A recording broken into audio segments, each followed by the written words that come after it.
زینب ایک بات بولوں، کڑوی ہے لیکن سچی ہے۔ عورت کا، خاص کر بیٹی کا، اپنا کوئی گھر نہیں ہوتا۔ شادی سے پہلے ماں باپ کہتے ہیں کہ یہ تو پرایا دھن ہے، اسے اگلے گھر جانا ہے، اور شادی کے بعد سسرال والے کہتے ہیں کہ یہ دوسرے گھر سے آئی ہے۔ میں تو یہی سوچ رہی ہوں کہ میں اپنی بیٹی کو تحفے میں ایک گھر ہی دوں گی، تاکہ اسے یہ نہ سننا پڑے کہ اس کا کوئی گھر نہیں ہے۔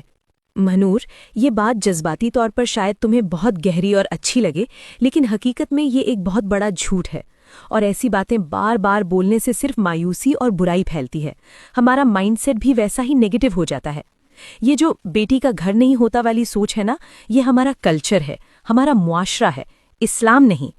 ہمیں کلچر اور اسلام کو الگ رکھنا چاہیے۔ اسلام نے تو عورت کو وہ مقام دیا ہے کہ اس کے بنا کوئی گھر گھر ہی نہیں کہلاتا۔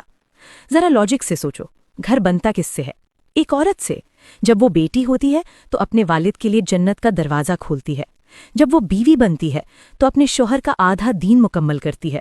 وہ اس گھر کی ملکہ ہوتی ہے، سکون کا ذریعہ ہوتی ہے۔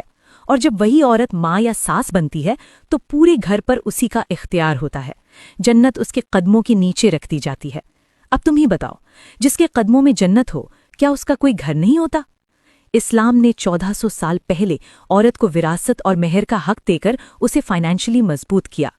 یہ کہنا کہ عورت کا گھر نہیں ہے، یہ صرف ایک ناشکری والی سوچ ہے، جو عورتوں کو کمزور اور لاچار محسوس کرواتی ہے، اور اس سے گھر ٹوٹتے ہیں۔